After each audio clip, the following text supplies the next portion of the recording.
Le Conseil national de sécurité de la Côte d'Ivoire exige la libération sans délai des 46 soldats détenus. Les détails dans un moment. Aussi dans ce journal, il sera question d'engins explosifs improvisés. Plus de 230 victimes depuis le début de l'année selon le rapport de OCHA, des chiffres qui ont plus que doublé en une année. Au Nigeria, on trouve de la valeur dans le recyclage des déchets. Ce sujet, parmi d'autres, sera abordé dans la page internationale de ce journal à suivre. Aimables téléspectateurs, vous êtes sur Joliba TV News. Bienvenue à toutes et à tous dans ce journal Joliba Evening News. Dans un communiqué sorti de sa réunion extraordinaire tenue ce mercredi 14 septembre 2022, le Conseil national de sécurité de la Côte d'Ivoire exige la libération sans délai de ces 46 soldats détenus au Mali. Au cours de cette réunion, le président de la République ivoirienne, Alassane Dramane Ouattara, a informé le Conseil national de sécurité des initiatives entreprises par le président togolais, Faure Gnassingbé, et plusieurs autres médiations en vue d'une résolution par voie diplomatique de la crise consécutive à l'arrestation de 49 soldats ivoiriens à Bamako. Selon le communiqué, alors que la Côte d'Ivoire s'attendait à une possible libération des 46 autres soldats, les autorités maliennes ont demandé une contrepartie à travers l'extradition de personnalités maliennes qui, selon elles, bénéficient de la protection de la Côte d'Ivoire pour déstabiliser le Mali. Le Conseil national de sécurité considère comme inacceptable ce chantage et exige donc sans délai la libération des 46 soldats.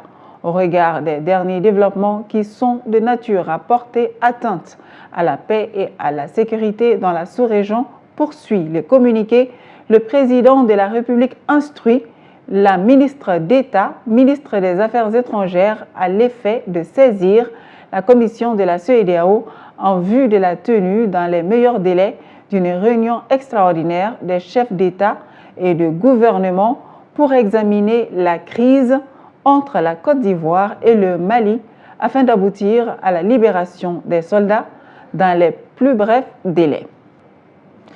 Voilà pour ce point consacré au Mali et à la Côte d'Ivoire. Une autre crise, cette fois-ci, celle concernant la pandémie à Covid-19. Plus de 88 cas confirmés de Covid-19 ce samedi 10 septembre 2022. La veille, c'était 119 cas. Ainsi, le ministère de la Santé et de l'Hygiène publique a organisé une conférence de presse sur cette augmentation ce mardi 13 septembre 2022. Objectif, informer et sensibiliser la population sur cette recrudescence de la maladie pour mieux la prévenir. Le compte rendu avec Khadijatou Goro et Moussa Tembini. Plus de 88 cas confirmés de Covid-19 ce samedi 10 septembre. La veille, c'était 119 cas. Ainsi, le ministère de la Santé et de l'Hygiène publique a organisé une conférence de presse sur cette augmentation ce mardi 14 septembre 2022. Objectif, informer et sensibiliser la population sur cette recrudescence de la maladie pour mieux prévenir. Aujourd'hui, nous avons 1 706 559 personnes complètement vaccinées sur un objectif pratiquement de 9 400 et quelques mille. Aujourd'hui, nous avons vraiment 18% de la population cible qui sont supposés être vaccinés, qui en sont seulement.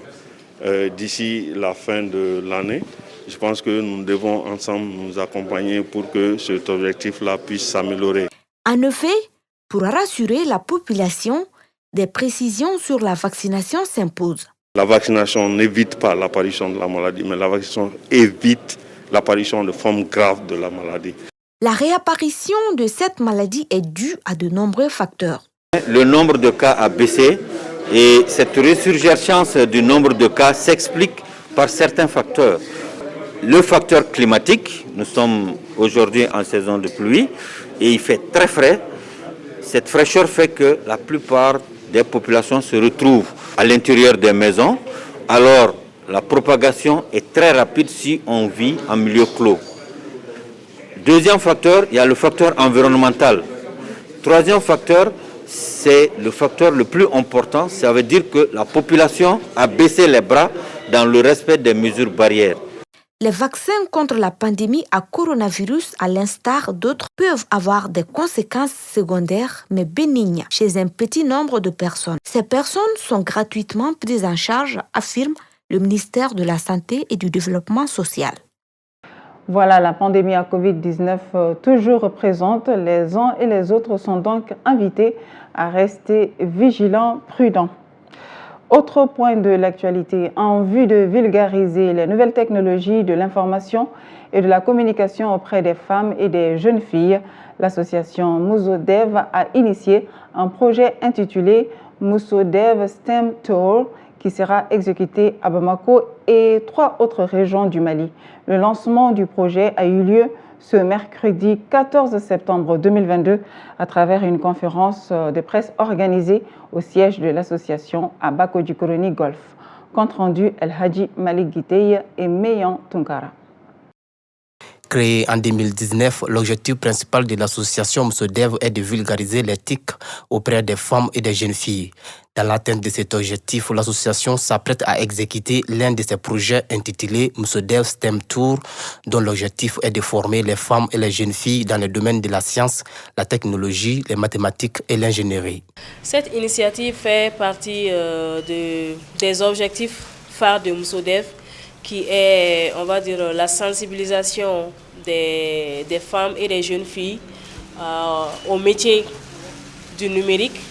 Parce qu'aujourd'hui, nous savons que c'est un secteur qui est porteur, nous savons qu'il y a beaucoup d'opportunités et nous savons aujourd'hui que le numérique, en fait, est un levier incontournable pour le développement des femmes et des jeunes filles.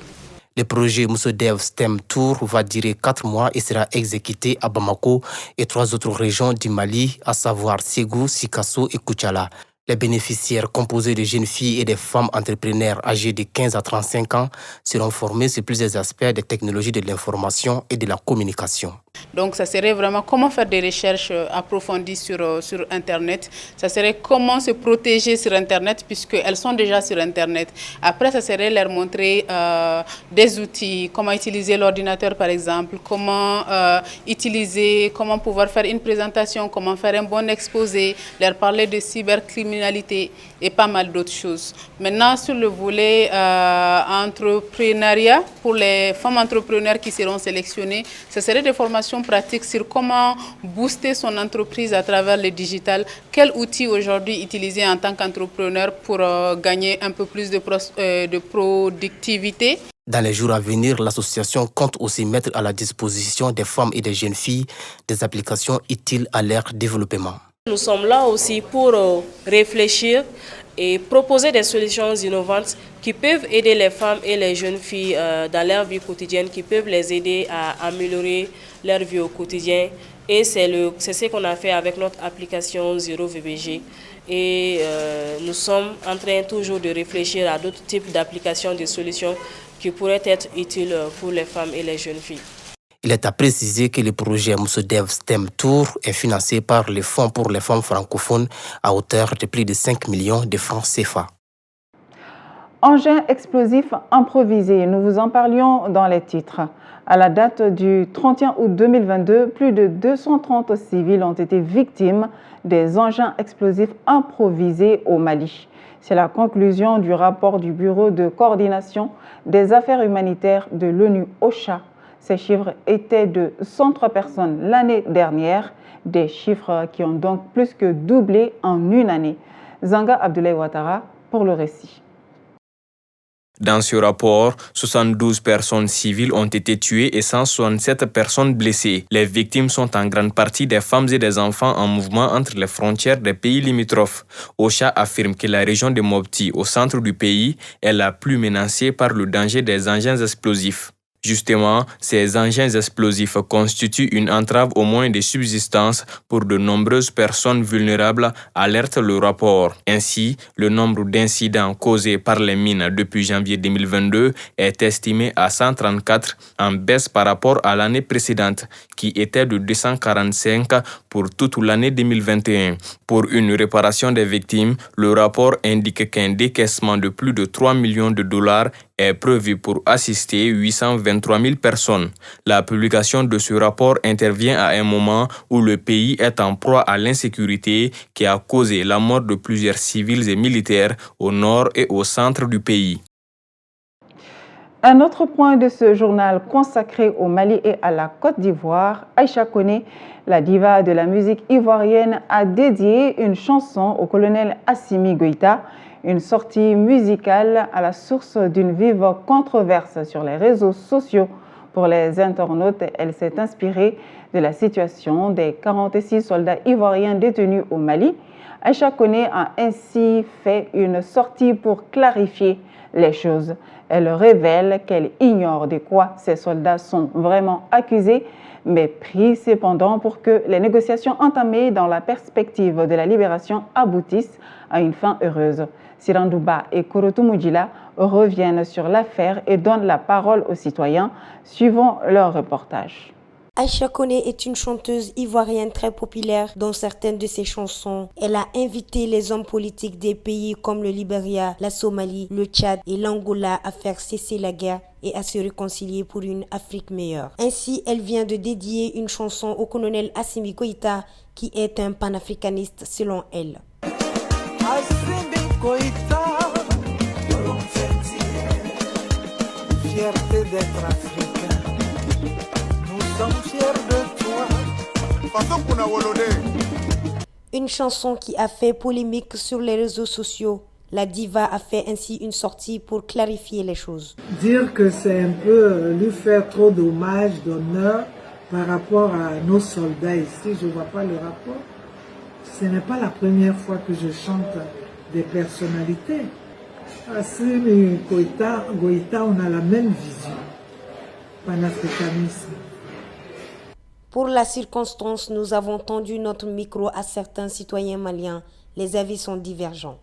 La chanson que la grande dame, la grande diva Aïcha Koné a fait sur notre président Assimi Goïta, je pense que c'est une très bonne chose. Assimi Goïta a tenté d'inspirer certains chefs d'État à l'éveillement de conscience.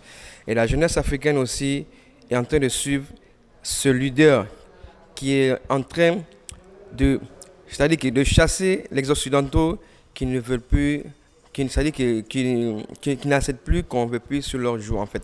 Assimi maintenant, il n'est pas seulement le Malien, il est seulement l'Africain tout court. Parce que ce qu'il est en train de mener comme combat pour l'Afrique, ça contribue vraiment à ce que les Africains aient vraiment leur indépendance totale vis-à-vis de l'Occident. C'est juste ce qu'Aïcha Koné a affirmé. Bon, c'est contrairement à tout ce que les gens pensent. Concernant, ils ont associé ce problème-là aux 49 soldats ivoiriens qui ont été détenus au Mali. Bon, ce qu'elle a dit, elle disait aussi que c'est deux choses diamétralement opposées. Cette affaire de 46 soldats ivoiriens continue de faire couler beaucoup d'encre. La chanteuse a tout de même assumé son initiative, puisque selon elle, ce n'est pas la première fois qu'elle dédie une chanson à une personnalité africaine. Voilà, c'était cet autre point de ce journal consacré au Mali et à la Côte d'Ivoire, à l'affaire des 46 soldats ivoiriens. Nous poursuivons avec ce journal. Cette fois-ci, nous en sommes à l'image du jour consacrée au Taj Mahal. Considéré comme le symbole de la richesse historique indienne et le deuxième monument le plus visité au monde, le Taj Mahal, signifiant couronne du palais, est une pure merveille qui symbolise la pureté, l'amour et la souffrance.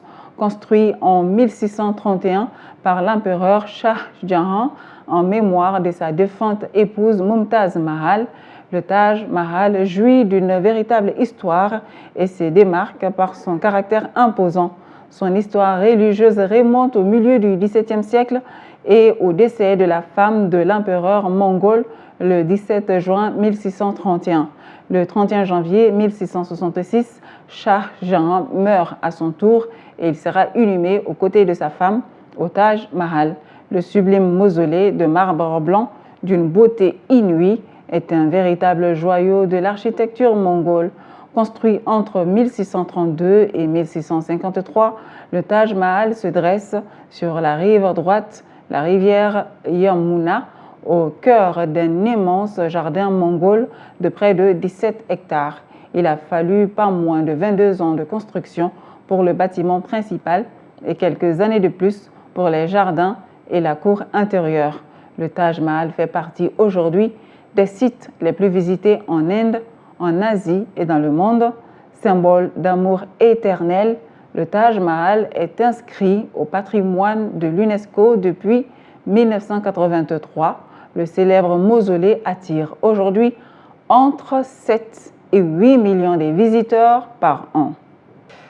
C'était donc l'image du jour consacrée au Taj Mahal en Inde. Et maintenant, voici le récit de l'actualité hors de nos frontières, la page internationale avec Sankou Diallo. Les piles de déchets éparpillées le long des routes et remplissant de vastes décharges sont monnaie courante au Nigeria, où les centres de traitement des déchets font défaut. L'une des entreprises qui tente de s'attaquer au problème de tout en gagnant de l'argent et en créant des emplois est Romco Metals, qui a commencé à recycler l'aluminium en 2015 et mène un ambitieux plan d'expansion. Pour nous, je pense que chaque petit geste compte. Donc, si nous faisons notre part et que nous pouvons augmenter la production et changer la mentalité et l'éthique des personnes engagées, pas seulement celle de l'industrie, mais aussi les consommateurs, alors nous ne pourrons qu'améliorer nos chances de nous attaquer à ce problème mondial de déchets.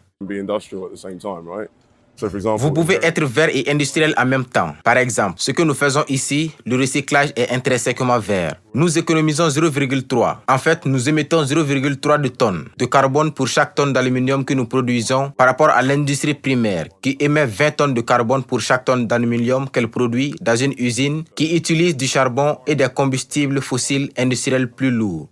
Enregistré au Royaume-Uni, Romco fonde et recycle chaque mois près de 1500 tonnes d'aluminium mis au rebut pour une capacité de 3000 tonnes.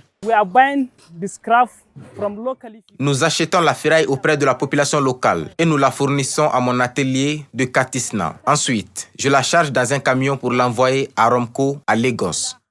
Faute de traitement des ordures, des monticules de déchets s'étirent le long des routes du Nigeria, mais dans le pays le plus peuplé et première économie d'Afrique, des entreprises s'attaquent à ces vastes décharges, gagnent de l'argent et créent des emplois. La société dit toutefois viser à terme une sortie des énergies fossiles et explore le potentiel du solaire, de l'hydrogène vert et des biocarburants.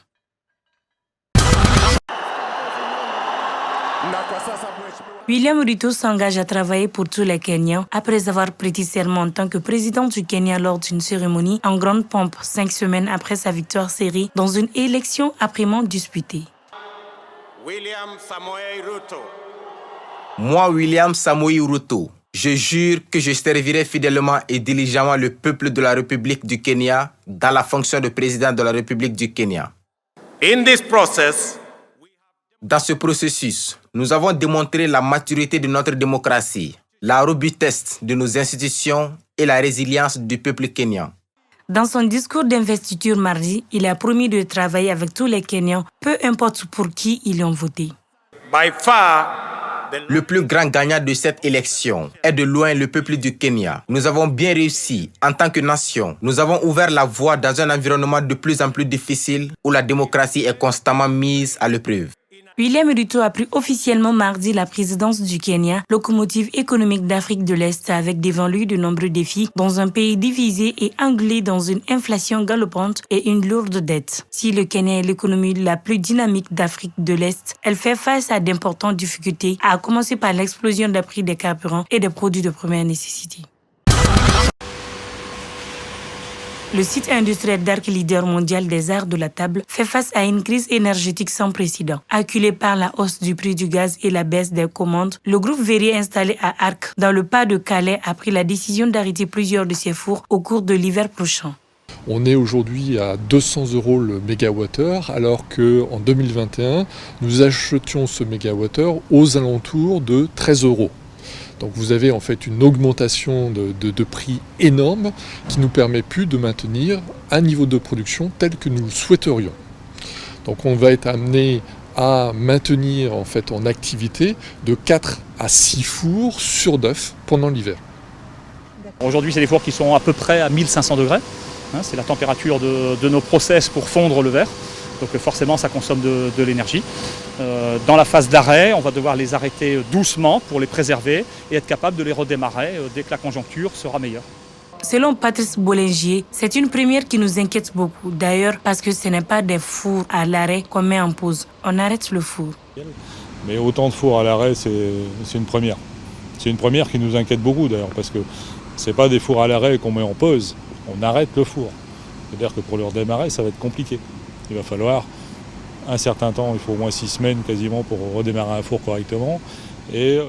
Face à la chute brutale du marché des arts de la table, qui a perdu en quelques semaines près d'un quart de sa valeur, et l'augmentation fulgurante du prix de l'énergie, le groupe a décidé la mise en arrêt pendant l'hiver de certains fours, selon un communiqué. Il précise que 4 à 6 fours sur 9 seront maintenus en activité pendant cette période.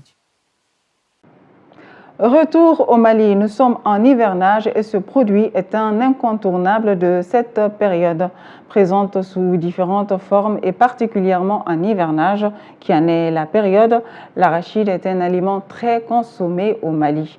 Actuellement, les prix de cette légumineuse ont augmenté ou sont instables selon des citoyens. Découvrons ce qu'il en est avec ce reportage. Abordable ou cher? Les avis autour des prix de l'arachide sont divergents. Compte tenu de son importance en termes de consommation au Mali, nous nous sommes donc intéressés à la question et sommes allés au marché Sougounikoura de Bamako pour en savoir plus.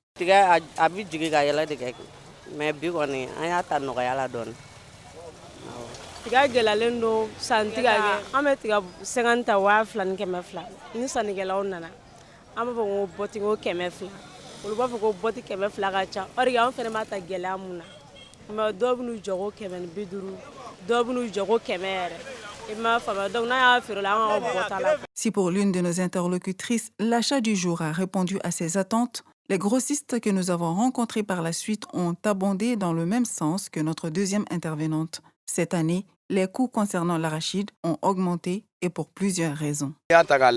Saloni area tro tika jingina parce que tika qualité flarelo boroba be boro fitin be salon mi boroba fere tika fere damine wakati parce que tika fere ere samia wakati doronelu on me boro fere waduru bon saloni ere comme ça tro boro nana fo wanan wa sabani keme duru la menyine tika manye ko sebe kwa salo tika dagwa no me yina tika dagala barsa ka daga molu paso galara bon en même temps fene folo la wolofo buga tika ta yanno mais si ça passe la guerre là wolofo bugo la guerre fu ya ko mobli passe ko fo do kabola si ça wolofo de tarasika so obala kata tikata gros sisi la no ça e ma fama bon donc on fait mo be tikala jago on fait wa tikala bla kana jago la pour mo go fisika tikala soro o de tikala yera dagala sinon si ça ni watina am me sika tikala fel wakele ni kemefla wakele ni kemenan mais bitika pribe wa fla ani kemefla wa fla la. À la lumière de ces interventions, le constat est là. Il apparaît que les tarifs concernant l'arachide sont plutôt à la hausse comparativement à l'année dernière. Étant très apprécié des uns et des autres et consommé sous différentes formes, que faut-il faire pour que l'année prochaine, à pareil moment, les mêmes remarques ne reviennent pas et que les prix de l'arachide soient revus à la baisse? De la littérature, le mardi 6 septembre dernier, une publication partagée par Modibo Mao Makalou a heurté plusieurs acteurs du livre. En effet, cette publication de Ardo from Africa fait état du nombre de livres publiés par an par pays d'Afrique et dans cette publication, il ressort qu'au Mali, 14 livres sont publiés par an. Notre reporter Korotou Moudjila s'est intéressé au sujet. Ce qu'elle a trouvé prouve le contraire. Suivons son reportage. Au Mali, il n'y a que 14 livres publiés par an. C'est ce qui ressort d'une publication de la page Ardo from Africa. Une publication partagée par l'économiste Modibo Mao Makalou qui a choqué les internautes et a fait l'objet de moqueries par certains. Le Mali serait aussi dernier à ce point, même dans le secteur du livre. Pourtant, notre pays compte plus de 90 maisons d'édition. Les acteurs du livre réagissent. Je l'ai vu sur les réseaux sociaux. Il y a une personne assez connue qui a publié cette information. Selon ce qu'on a vu de cette publication, c'est qu'il y a 14 livres publiés par an au Mali. Les statistiques montraient le nombre de livres publiés annuellement par pays en Afrique. Malheureusement, on a vu que beaucoup de gens y ont cru et étaient même désolés pour ce chiffre vraiment dérisoire. Avec quelques acteurs du livre au Mali, on a fait nos démentis parce que pour nous, c'était assez blessant et c'était presque une insulte. Selon les éditeurs, les publications par an et par maison d'édition vont au-delà des 10 livres. Les éditions Gaffé, nous sommes d'abord une petite maison d'édition, nous sommes dans une dizaine de livres par an. Ça s'explique surtout par le fait que nous prenons beaucoup de temps sur un seul livre. Parce qu'un livre ne doit pas sortir avec trop de coquilles. Approximativement, Innov Édition publie entre 50 et 100 livres par an. Cette année, nous sommes à une soixantaine déjà. Une soixantaine et nous continuons parce que chaque jour, il y a des manuscrits qui arrivent. Le pays compte environ 94 maisons d'édition. Même si les publications sont peu par rapport aux pays de la sous-région, il est clair qu'il y a des centaines de publications par an. Nous avons environ 94 maisons d'édition. À chaque fois qu'elles publient des livres, elles sont obligées d'aller faire le dépôt légal. Donc, à mon avis, nous pouvons approximativement compter dans les 300 livres publiés par an au Mali. Par an, par exemple, la Bibliothèque nationale réceptionne en moyenne 200 titres de documents. En 2021, on a reçu 203 documents. Et en 2022, déjà, on est à 150 titres. Et ça, c'est pas toutes les publications faites au Mali non plus, parce que tout le monde ne respecte pas les dépôts légaux. Les acteurs du 10 secteur invitent la page Ardo from Africa et toutes les personnes voulant partager des informations les concernant à venir à la source. Ceux qui le disent, j'ai l'impression qu'ils vivent sur une autre planète. Ils n'ont même pas les statistiques de publication au Mali. C'est les gens qui veulent créer le buzz parce qu'ils savent que les gens vont commenter quand ils disent des choses comme ça. Qu'ils viennent demander aux éditeurs du Mali ou bien faire un tour au Mali pour comprendre ce qui se passe ici. Malgré que la lecture ne soit pas assez répandue au Mali, les livres sont publiés chaque année et je sais de quoi je parle. Il y a l'étude sur le secteur du livre au Mali. C'est-à-dire quand nous voulons publier des informations comme cela, il faut se référer à des documentations pareilles et non à des informations que nous voyons par-ci, par-là sur les réseaux sociaux qui ne sont pas du tout fiables. Au regard des informations recueillies auprès des acteurs et partenaires du livre au Mali, il faut noter que si toutes les maisons d'édition respectaient les dépôts légaux au Mali, le nombre de livres publiés recensés serait au-delà de 400 livres. Les éditeurs et auteurs sont ainsi interpellés que chacun fasse de son devoir pour remplir les conditions afin que le secteur soit assez formel. Le 7e art à présent pour rendre un hommage mérité à son père. La réalisatrice Fatou Cissé, fille du cinéaste malien Souleymane Cissé, a réalisé un documentaire dénommé « Hommage d'une fille à son père », produit par les films Cissé Filimou, d'une durée d'environ 1 heure. Le film raconte l'histoire d'un homme qui est d'abord pour elle, son père, et pour les spectateurs, une figure de l'histoire du cinéma africain. Plus de détails dans ce compte-rendu signé Amadou Diallo et Bakoraba Nyari. Ils étaient plusieurs hommes de médias qui ont assisté avec émotion ce documentaire de Fatou Cissé. Et les différentes préoccupations venant des journalistes étaient axées sur pourquoi une telle initiative à l'endroit de son père. Ce documentaire, selon la réalisatrice, est une façon de rendre un hommage non seulement à son métier d'art et de cinéaste, mais aussi à son père étant vivant. J'ai jamais fait de réalisation en tant que telle. J'ai toujours travaillé auprès de lui en tant que directrice de production depuis 2003 et c'est mon premier film documentaire. Donc c'était pour le réconforter un peu. Je ne sais pas comment vous dire, lui montrer à quel point je l'aime. C'est pour cela que j'ai fait ce film-là. La valeur qu'occupe le cinéma malien dans le monde. Souleymane Cissé, à travers ses différentes œuvres qui sont des sources d'inspiration comme Yélé la lumière, Bara le travail, Fien le vent et j'en passe, ont marqué toute l'Afrique entière et le monde en général. C'est pourquoi la réalisatrice du documentaire Hommage d'une fille à son père invite les autorités à jeter un regard sur ce que Souleymane Cissé a fait pour le Mali. Le but de ce documentaire, c'est surtout connaître l'homme qui il est. Une telle personne joyeuse, reconnaissant envers les autres, accueillant et disponible pour tout le monde, et surtout son rapport avec sa famille, car il a tout donné à son pays. Il n'a pas eu de vie familiale, comme j'ai pu l'expliquer dans le documentaire. Donc je pense que ça veut tout dire, sa passion pour son métier et sa passion pour que son pays puisse aller de l'avant. Et je pense qu'il a donné tout son âme pour son pays. Et maintenant, je demande au gouvernement de reconnaître ce qu'il a fait. Quand on regarde les films du papa, il n'y a aucun film qui n'a pas été prémonitoire pour le Mali. Alors pourquoi cette reconnaissance hors du Mali et pas au Mali? Pourquoi? Qu'est-ce qu'il a de si différent des autres artistes? Pourquoi il a amené autant de prix au Mali et que le Malien est là aujourd'hui? On ne fait rien.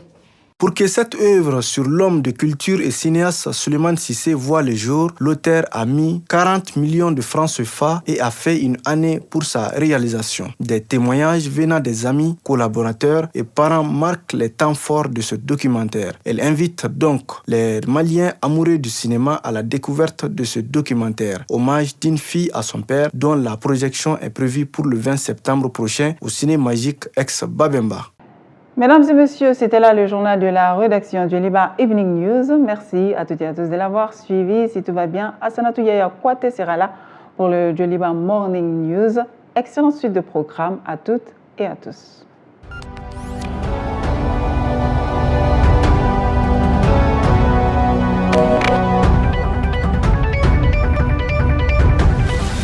Joliba Evening News.